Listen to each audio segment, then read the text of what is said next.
오늘 하나님께서 주신 말씀을 봅니다. 신약 성경 에베소서 2장 12절부터 19절까지입니다. 신약 성경 에베소서 2장 12절부터 19절까지 있는 말씀 우리 한 절씩 교독합니다. 그때에 너희는 그리스도 밖에 있었고 이스라엘 나라 밖에 사람이라. 약속의 언약들에 대하여는 외인이요 세상에서 소망이 없고 하나님도 없는 자이더니 이제는 전에 멀리 있던 너희가 그리스도 예수 안에서 그리스도의 피로 가까워졌느니라. 그는 우리의 화평이신지라. 둘로 하나를 만드사 원수된 것 곧 중간에 막힌 담을 자기의 육체로 허시고 법조문으로 된 계명의 율법을 폐하셨으니 이는 이 둘로 자기 안에서 한 새 사람을 지어 화평하게 하시고 또 십자가로 이 둘을 한 몸으로 하나님과 화목하게 하려 하심이라. 원수된 것을 십자가로 소멸하시고 또 오셔서 먼데 있는 너희에게 평안을 전하시고 가까운 데 있는 자들에게 평안을 전하였으니 이는 그로 말미암아 우리 둘이 한 성령 안에서 아버지께 나아감을 얻게 하려 하심이라. 그러므로 이제부터 너희는 외인도 아니요 나그네도 아니요 오직 성도들과 동일한 시민이요 하나님의 권속이라. 아멘. 할렐루야. 우리 좋으신 하나님을 정말 찬양합니다. 오늘은 종료주일인데요. 또 고난주가를 향해 가는 주일입니다. 우리 옆에 분들과 이렇게 인사하겠습니다. 예수님으로 살겠습니다. 예수님으로 살겠습니다. 여러분, 교회가 지키는 절기 중에 사순절이 꼭 꼽히는 봄에 있어요. 그래서 얼마나 곤란한지 몰라요. 봄꽃 보며 감탄하면서 기쁘게 지내야 되는데 이 사순절을 거룩하고 경건하고 절제하며 금식하며 뭐 이렇게 보내야 되거든요. 그래서 생각했습니다. 봄꽃이 유혹하지만 사순절은 사순절대로 보내고 감탄하며 보내시게 되기를 주님으로 축복합니다. 우와, 아름답다 아름답다 이렇게 감탄하셔도 괜찮습니다. 여러분, 이번 주간은요 예수님께서 십자가 지시러 가시는 주간, 즉 이제 정말 우리를 위하여 죽으시는, 고난당하시고 죽으시는 그런 주간이에요. 매해마다 이 절기를 이렇게 보내면서 특별히 이번 주간은 고난 주간, 그래서 예수님의 고난을 깊이 묵상하는 그런 주간이죠. 그동안 여러분 기도하러 못 오시는 분들은 고난 주간만큼은 좀 기도하시는 게 좋습니다. 이게 이제 그리스도인들이 꼭 이제 절제하거나 또는 더 깊이 침잠하여 하나님 앞에 서는 그런 날입니다. 여러분 여전히 새벽 기도 있고 낮 기도에 있으니까 못 일어나면 언제든지 또 혼자서도 오셔서 좀 기도하셔도 좋지만 여러분 고난 주간을 그렇게 보내게 되기를 주님으로 축복합니다. 그런데 여러분 이 종료주일, 오늘은 종료주일 또는 고난주일이라고도 하는데 종료주일이라는 것을 매해마다 이제 이렇게 고난주간을 앞에서, 그러니까 부활주일 전주일을 보낸단 말입니다. 예수님께서 이 땅에 오신 이유가 정확히 드러나는 주간이기도 해요. 그런데 이해가 되질 않아요. 십자가의 고난과 죽음이 닥칠 것을 알면서 예수님이 그 길을 가는 주간이기도 하고요. 특별히 예루살렘으로 가는 그 길에 여러분 예수님을 왕을 모시듯 환호하던 군중들의 목소리가 들리는 것 같아서 여러분 마음 가운데 혼란함도 있습니다. 왜냐하면 이 군중들이 예수님이 예루살렘에 나타나자마자 종려나무가지를 들고는 막 흔들면서 왕을 맞이하듯 호산나 호산나 다윗의 자손이여 어서 오시옵소서, 그렇게 왕을 맞이하는 듯 환호했거든요. 그렇게 종려나무 가지를 흔들며 기뻐했다고 해서 종려주일이라고 합니다. 그런데 실제 교회 절기 가운데 그렇게 종려나무를 가지고 흔들었던 그 군중들이 떡을 먹었던 군중이기도 하겠죠. 예수님이 5,000명 넘게 7,000명 넘게 먹이셨을 때 떡을 먹었던 기적을 알고 있었던 사람도 있었을 테고, 더욱이 몸이 아팠던 자들이 치유받았던 사람들도 그 속에 껴 있었을 거예요. 그런데 어떻게 이 환호가 갑자기 비난이 되고 표적이 되고 음해가 되는지, 또는 고난이 되고 어찌 바라바라고 하는 그 대역죄인 흉악범과 비교해서 그를 놓아주고 예수님을 십자가에 못 박으라고 했을지, 여러분 도대체 이 모순을 어떻게 이해하고 생각해야 될지 군중 심리에 대해서도 굉장히 많은 충격이 있고 그렇습니다. 환호하던 손이 배반하는 손이 된 사건입니다. 더욱이 예수님을 중심에 두고 그 한 주간 이루어지는 온갖 음모와 음해와 배신과 조롱과 고난과 죽음이 얼마나 참담하고 잔인한지요. 정말 이해하기가 어렵습니다. 유대인들의 음모와 로마인들의 협잡이 우리 주 예수님을 십자가에 매달게 되지요. 그런데 성경에서는 예수님께서 그 사실을 이미 알고 계셨다, 이미 알고 있었다고 짚어줍니다. 아니, 이미 알고도 그 길을 가셨다는 뜻입니까? 고난당하는 줄 알고도 그 길을 가셨다고요? 그렇다면 우리는 이 부분을 어떻게 받아들여야 할까요? 그 십자가 형벌이 무시무시한데 도대체 이 형벌과 이 십자가와 우리는 어떤 관계가 있고 그 사실을 우리 삶에서 어떻게 적용해야 십자가 신앙인지, 또는 그 십자가 의미를 우리가 삶에서 어떻게 붙들고 살아야 될지, 여러분 오늘 종료주일에 그리고 고난주일이기도 한 오늘 주일의 말씀을 좀 보자고요. 우선 첫 번째, 예수님께서 지신 십자가, 그것은 이미 예수님이 아시고도 당하신 처벌이었습니다. 그리고 형벌이었습니다. 예견되었고요, 약속되었던 것입니다. 이미 고통스러울 줄 알면서도 당하는, 알고도 받는 형벌인데 말입니다. 심지어 당사자인 예수님께서 그 사실을 알고 계셨다는 것이 더 충격적이죠. 그 길을 가면, 그 길로 올라가면 반드시 고통이 수반될 것을 알면서도 가셨습니다. 확인해 보겠습니다. 마태복음 16장 21절입니다. 이때로부터 예수 그리스도께서 자기가 예루살렘에 올라가 장로들과 대제사장들과 서기관들에게 많은 고난을 받고 죽임을 당하고 제3일에 살아나야 할 것을 제자들에게 비로소 나타내시니, 이미 알고 계신 거죠. 제자들에게 미리 말씀하셨습니다. 또 몇 차례씩 예루살렘으로 올라가면 고난을 받을 것이고 죽게 될 것이라는 것입니다. 그때 말귀를 알아들었던 베드로가 이 청천벽력의 소리에 예수님을 꽉 붙들고 흔들면서 말합니다. 주여, 그렇게 하시면 안 됩니다 하고 항변하는 거예요. 사실 제자 베드로가 취하는 이 태도는요, 지극히 상식적입니다. 그리고 도리가 아니겠습니까? 아니, 스승이 지금 당장 그 길을 가면 어려움을 처하고 그리고 고통당할 거고 죽을지도 모른다는데, 아니 가십시오, 주님 가십시오, 그렇게 할 제자들이 어디 있습니까? 그런데 성경에서는 그런 베드로를 예수님이 심히 꾸짖습니다. 마태복음 16장 23절 읽어주십시오. 예수께서 돌이키시며 베드로에게 이르시되 사탄아 내 뒤로 물러가라. 너는 나를 넘어지게 하는 자로다. 내가 하나님의 일을 생각하지 아니하고 도리어 사람의 일을 생각하는도다 하시고. 아니, 베드로가 지극히 상식적으로 대처하고 반응하는데 왜 예수님은 하나님의 일을 그르친다고 말씀하시는 걸까요? 이해할 수 없는 대목입니다. 도대체 무슨 말씀을 하시는 것입니까? 여러분, 예수님께서 고난받는 것이 하나님의 뜻이며 하나님의 일이라는 말입니까? 하나님의 일과 뜻 가운데 이렇게 알고도 당하는 고난이 있다는 말입니까? 하나님의 일, 하나님의 계획, 그곳으로 가면 실제 고난받을 줄 알고 죽을 줄 알면서도 의연하게 그 길을 찾아 들어가고, 여러분 이 일이 얼마나 어렵냐는 거예요. 예수님은요, 하나님 아버지의 뜻을 따라 오셨고요, 고난받으셨고요, 죽으셨고요, 다시 살아나셨습니다. 철저히 하나님의 뜻과 계획이었다는 거예요. 그것도 2000년 전에 이미 계획하셨어요. 더 오래전에 세상을 만드시고 나서 아담 이후에 죄지은 우리 인간들을 보시고, 여러분 이사야서 53장 4절에서 이렇게 말합니다. 메시아로 오실 예수님을 구약에서 이미 예언하셨어요. 그래서 구약에 예수 그리스도라는 말은 나오지 않더라도 구약은 우리에게 의미가 있습니다. 그는 실로 우리의 질고를 지고 우리의 슬픔을 당하였거늘 우리는 생각하기를 그는 징벌을 받아 하나님께 맞으며 고난을 당한다 하였노라. 예수님에 대한 예언입니다. 7절은 여러분 읽어주세요.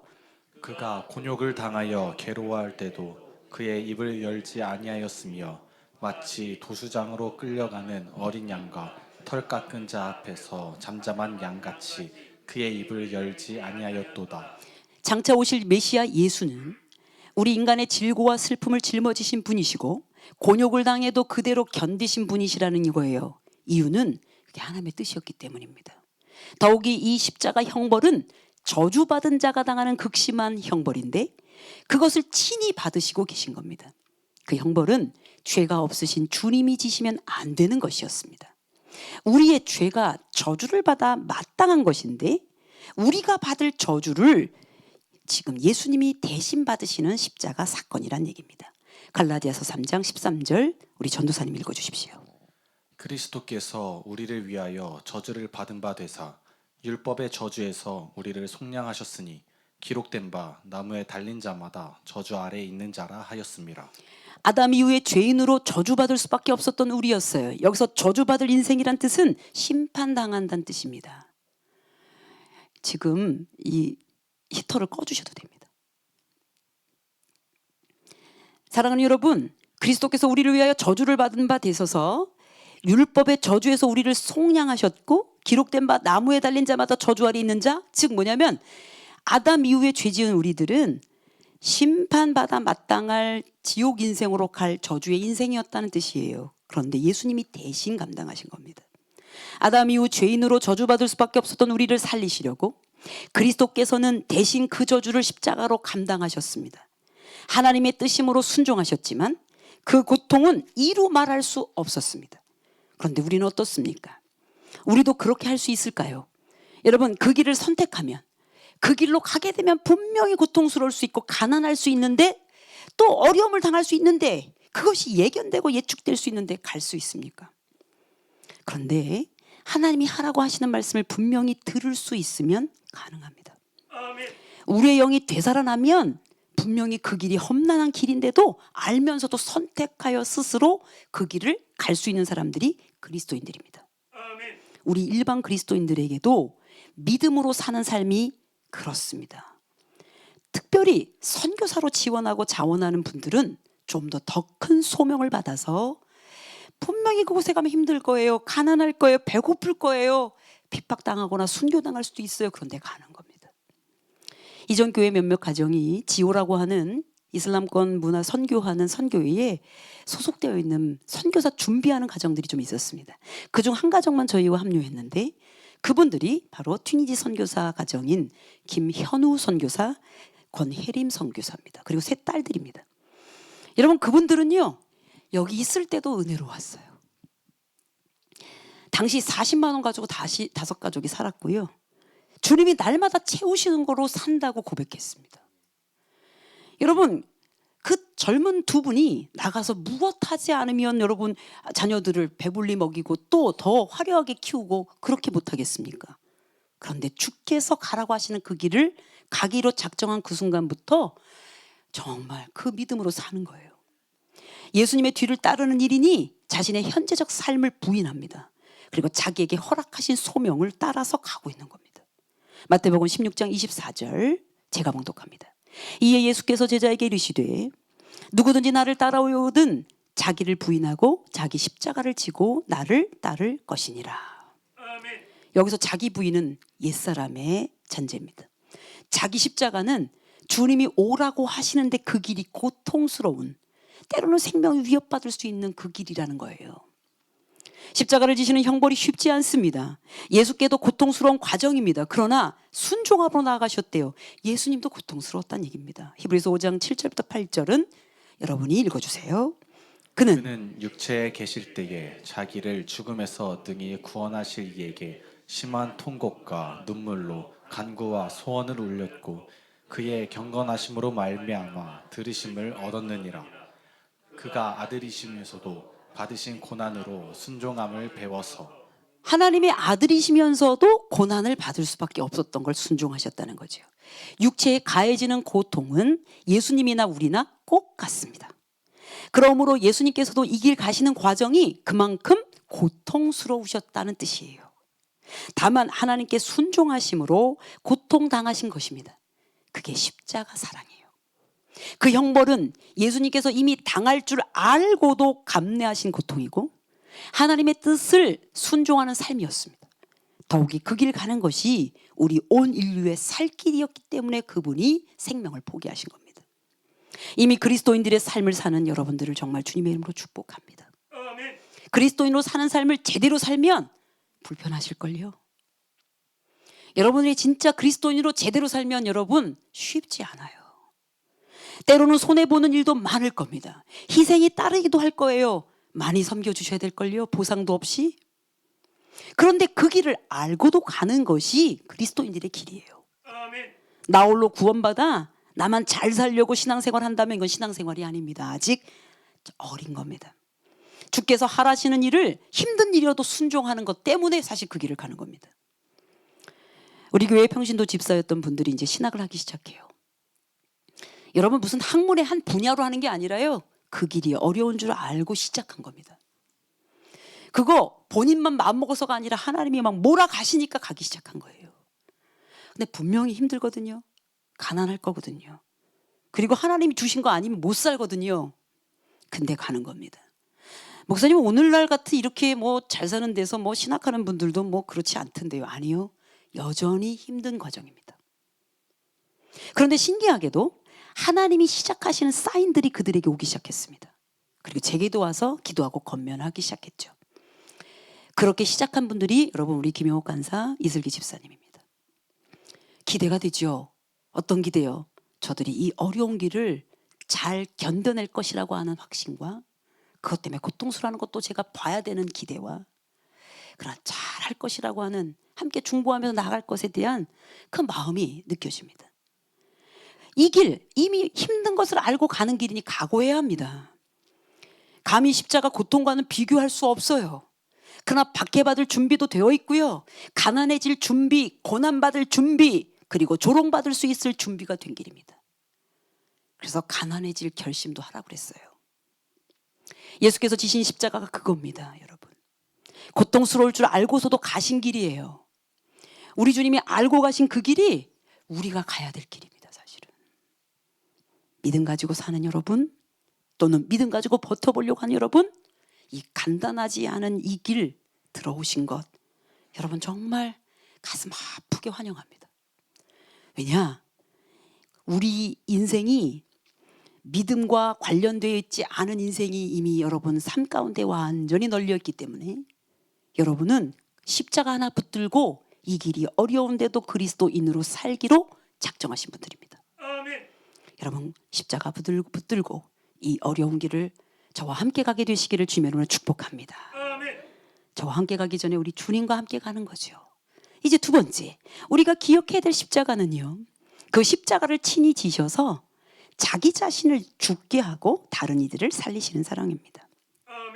내가 죽고 다른 이들을 살리는 사랑, 아무나 못합니다.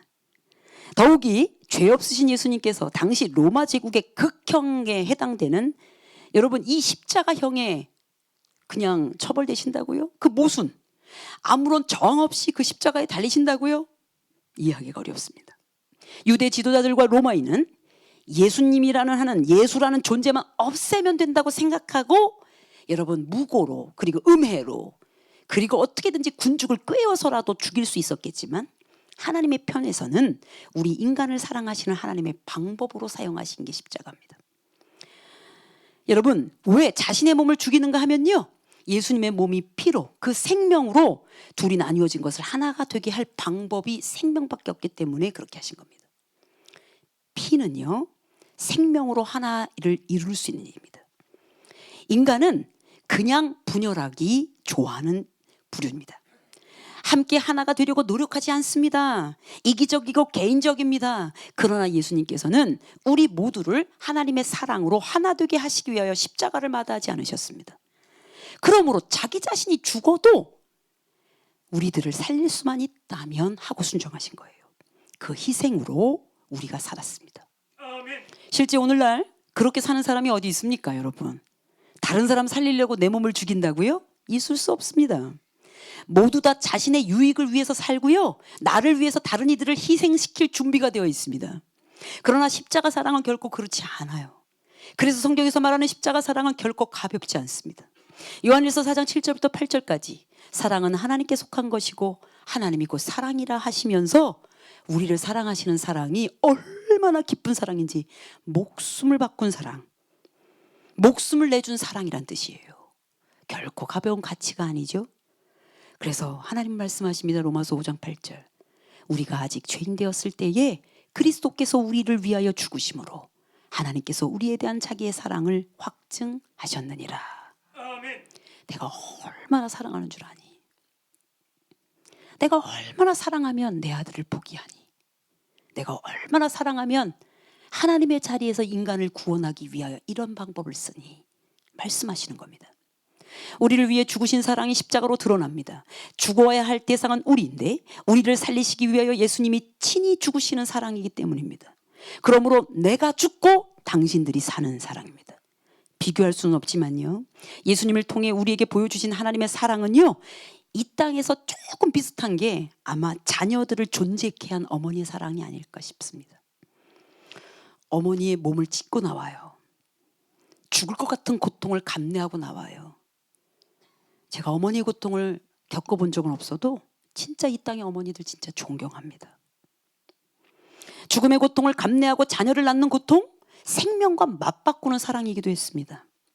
대체로 내가 살기 위해 다른 이들을 해할 수 있어도 다른 이들을 살려주기 위해 내가 희생하는 경우는 드뭅니다.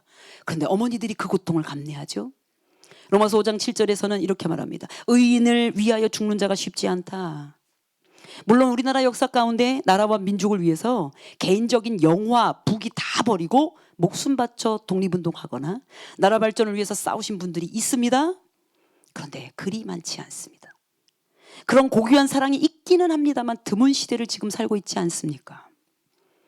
바로 예수님께서 지신 십자가가 우리를 살려고 당신을 죽인 사건, 우리를 살려고 당신이 스스로 죽은 사건, 우리를 살려고 우리 죄를 대신 지신 그 저주의 십자가에 매달린 사건입니다. 우리가 그 사랑을 받고 있습니다. 우리는 지난 사순절 내내 복음의 가장 기본적인 말씀을 나누면서 강조했습니다. 아담 이후에 우리는 태어났죠. 그래서 모든 인간은 이미 죄를 가지고 태어났어요.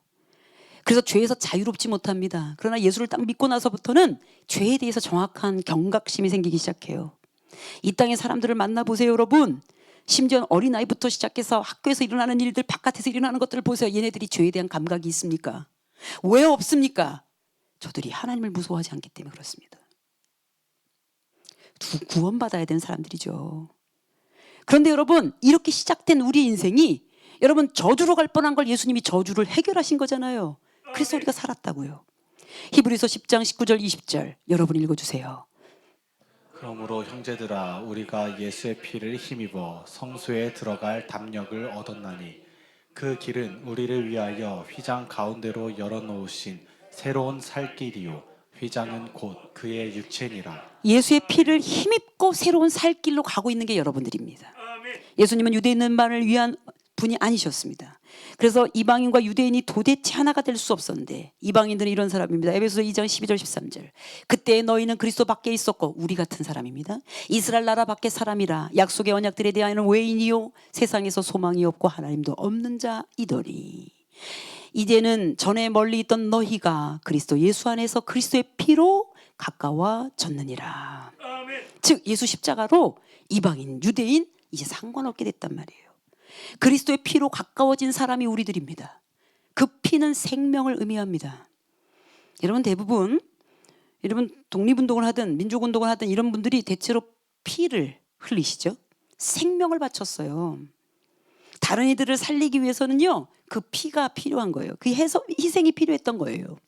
그러므로 하나님께 나아가는 방법은요 죄를 덮고 깨끗해진 의로움으로 나아가야 되기 때문에 예수님이 그 피에 그의 생명으로 우리를 살리셨다는 뜻입니다.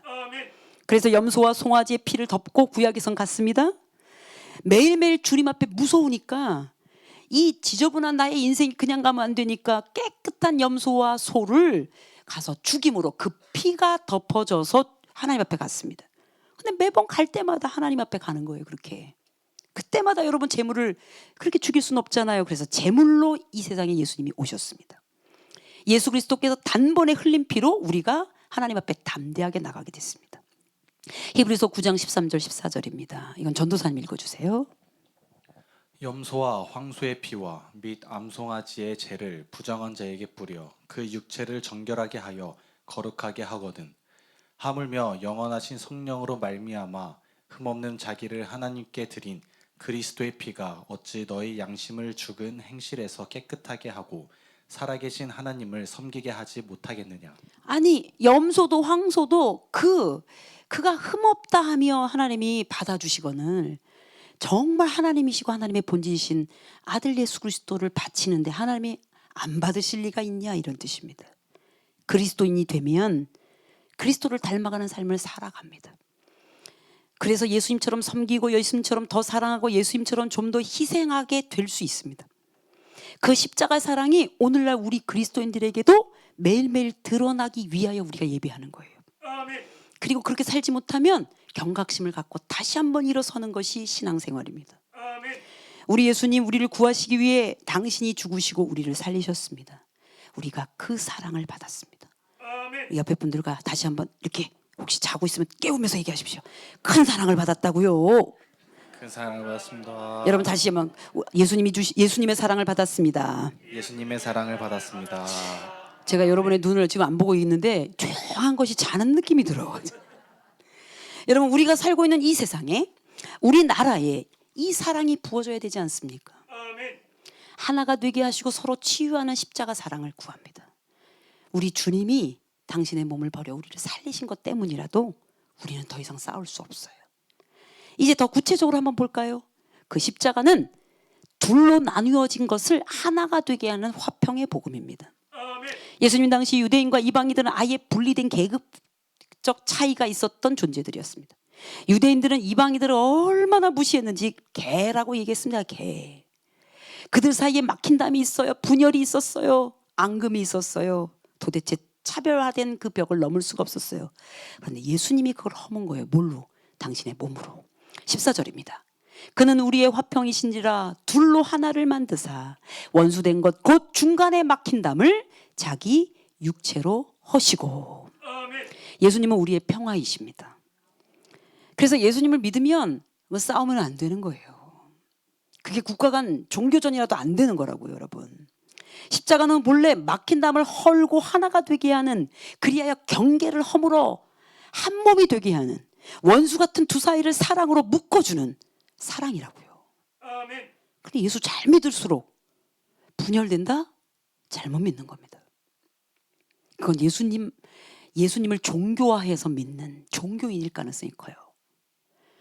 예수님이 이 땅에 오셔서 당신의 몸을 찢어서 우리를 하나 만들었는데 우리가 다시 그 몸을 찢는 거예요. 놀라운 것은 공동체에서 질병이 치유되는 일도 한번 여러분 잘 보셔야 돼요. 분열되어 있는 상황에선 절대로 질병도 치유되지 않습니다. 원수됨이 치유되는 그 자리에서 치유도 막 일어납니다. 할렐루야. 가정 안에서 치유가 일어나길 바라십니까? 그러면 남편을 잘 영적으로 세우시고 아내들이 귀히 여겨 가족을 하나로 이렇게 하나 되게 하셔야 돼요. 왜? 그게 십자가 사랑이거든요. 그러면 반드시 치유 일어납니다. 질병이 왜 일어나지요? 우리 몸에 분열이 일어나서 그래요. 균형이 깨진 거잖아요, 여러분. 통합이 돼서 잘 흘러가야 되는 순환이 막힌 거잖아요. 그러므로 십자가의 그 사랑은, 그 복음은 화평케 하여 치유하고 회복하는 능력이 있어요. 예수님께서 이방인들과 유대인 사이에 오셔서 먼저 구원의 기회를 유대인들에게 주시면서 너희들만 구원받아라 하지 않으셨습니다. 외인이며 나그네일 수밖에 없었고 예수님 밖에 있었던 사람들과 같이 함께 화목하고 화평하여 하나님의 자녀 되게 하시는 것, 막힌 담을 헐어내시는 게 예수님의 사랑이란 말이에요. 16절부터 18절 한 절씩 교독합니다.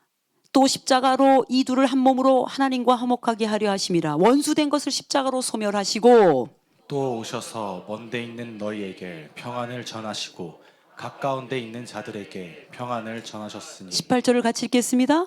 이는 그로 말미암아 우리 둘이 한 성령 안에서 아버지께 나아감을 얻게 하려 하심이라. 아멘. 아멘. 여기서 다시 띄워놔 주세요. 16절 이 둘을 한 몸으로. 아멘. 원수된 것을 소멸하시고. 17절 평안을 전하시고 평안을 전하셨으니. 18절 우리 둘이 한 성령 안에서. 이게 십자가라고요. 한 몸 한 성령 안에서 하나 되게 하시는 거. 우리가 이루어야 될 일이 이 일입니다. 교회 안에서 분열은 용납되지 않습니다. 그리고 여러분 가정 안에서도 여러분 분리되는 거 용납하시면 안 됩니다. 우리는 이 일을 위해 한 몸 한 성령 안에서 하나 되는 일에 기도해야 합니다. 화목과 화평의 십자가가 오늘날 국제사회에도 있어야 돼요. 그리고 우리나라 분단이 그냥 자연스러워진, 그래서 좌우대립이 당연한 것처럼 여기는 극단적 분열을 멈춰야 됩니다. 그건 정치적 이슈만이 아니라 우리 안에 이미 찢어진 겁니다. 예수님이 이 땅에 오셨어요. 우리는 다른 이슈하고 상관없어요.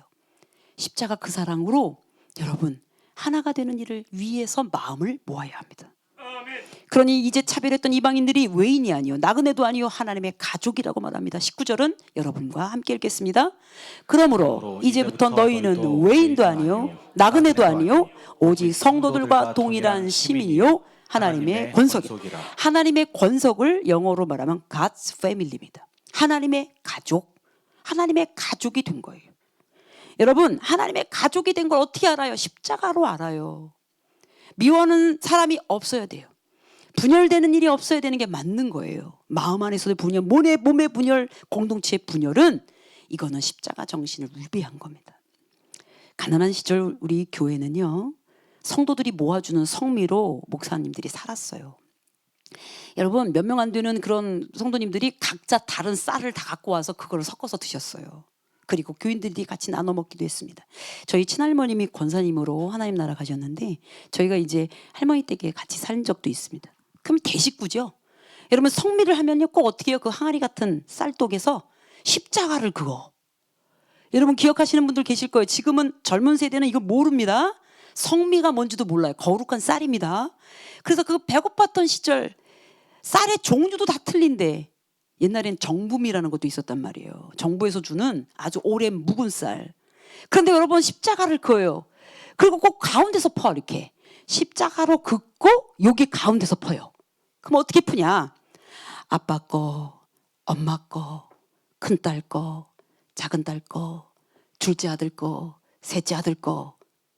여러분 우리가 8명 정도 되면 어떻게 돼요? 할아버지 거, 할머니 거. 그런데 보십시오. 이 한 줌이요 8인분이 되면요 이거 한 끼 이상 되는 거지. 그 가난하던 시절에 한 끼씩 그냥 그거를 가져다가 옛날 성미 주머니가 있었어요. 우리 할머니도 갖고 이렇게 가지고 갖고 와요. 그러면 저쪽 집 쌀 다 섞여가지고 그 가난하던 목회자에게 그걸 섬겼어요. 또 그것을 기쁨으로 슬픔으로 먹고 또 그걸 또 나눠가지고 짊어지고 또 가난한 성도들을 찾아가던 이게 우리 교회의 전통이었습니다. 아마 이게 십자가 긋는 거 누가 가르쳐줬는지 모르지만 약간 샤머니즘적인 게 있었을까? 근데 저는 오늘 다른 각도로 알려드립니다. 우리 이제 십자가 그어야 됩니다. 분열하는 내 마음에 십자가를 다 그어야 돼. 그리고 여기서 여러분 주님께 드릴 마음을 드려야 됩니다. 그리고 공동체도 십자가를 다 그어요. 주의 피를 긋고 주여 주의 사랑으로 갑니다. 아멘. 할렐루야. 여러분 옆에 분 남녀면 손잡지 말고요. 그 손바닥에다 십자가를 한번 거주시기 바랍니다. 이렇게 다 주세요. 빨리 거주세요. 이렇게. 남녀는 절대 하지 마세요. 부부 외에는 안 됩니다. 여러분 저랑 한번 그어보시는 거예요. 시작. 영화한테서도 막 십자가 이렇게 들고 다니시는 거 아니에요. 그죠? 아이고 그 십자가 무서운 줄 알았고 영화에도. 그죠? 사랑은 여러분 어떻게 해요? 십자가로 그어가지고 여러분 이렇게 산 거예요. 이게 예전에 할머니들의 아주 뭐 옛날 샤머니즘 같은 애니미즘 같은 그런 전통이 있었을지 몰라도 실제로 그분들은 십자가를 살았던 분들입니다. 아이고 우리도 먹을 게 없지만 우리 목사님 또는 우리 이 가난한 사람들 할렐루야. 지금은 성미 걷자 그러면 보내주실 분 없어요. 밥을 또 안 먹잖아요 또. 그죠? 이제 우리는 분열과 분쟁과 원망과 싸움이 있는 곳에 십자가를 그어야 합니다. 진짜 회복이 필요한 데다가 십자가를 부어야 돼요. 그래서 더 이상의 분열을 용납하지 않으시고 원수 같은 사람들을 위해서 당신 몸을 치시셨던 예수님의 사랑을 거기서 부어야 됩니다. 그런 여러분들이 가서 분열되고 싸우고 미워하고 판단하고 용납하지 않는다면 여러분 우리는 우리 주님을 또 찢는 거예요. 이번 고난 주간에는 이제 미워하던 거 청산하십시다. 청산이 안 되면 여러분 좀 어려움을 더 겪으셔야 돼요.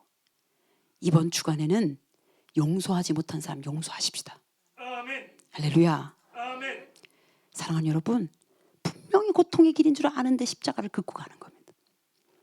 둘로 나뉘어진 분열을 하나 되게 하는 화평의 복음이 우리나라에, 우리들의 가정에, 우리 교회들의, 이 한국 교회에 넘치게 되기를 주님으로 축복합니다. 아멘. 여러분 옆에 분들과 다시 한번 마지막입니다. 십자가 사랑으로 살겠습니다. 십자가 사랑으로 살겠습니다. 기도합니다. 거룩하신 주님, 우리를 위하여 오신 그 십자가 사랑, 우리가 이미 받았고 그 사랑으로 살 수 있도록 도와 주옵소서. 아멘. 분단된 이 조국 앞에 분열이 자연스러운 이 땅을 귀히 여기시고 주의 십자가 보혈을 흘려주셔서 이미 너무 극단적으로 나뉘어진 이 땅이 우리 하나님이 하나 되게 하시고 주의 사랑으로 온전케 되는 귀한 역사를 이루게 하여 주옵소서. 아멘. 한국 교회들이 정신 차려 십자가의 사랑으로 정결케 되게 하시고 아멘. 연약한 자들을, 원수 같은 자들을 미워하는 자리에 서는 게 아니라 저들을 회복하고 구원시키는데 복음의 본래 자리로 돌아갈 수 있도록 인도하여 주옵소서. 아멘. 우리들의 가정에 남편과 아내가 벌써 벌어져 십자가를 찍고 있다면 이제 기도하는 아내로 하여금 남편을 존귀하게 여기게 하시며 하나님을 온전히 의지하는 남편으로 하여금 가정이 더 단단해질 수 있도록 인도하여 주옵소서. 아멘. 오직 하나님께 영광 올려드리며 우리 주 예수 그리스도의 이름으로 기도.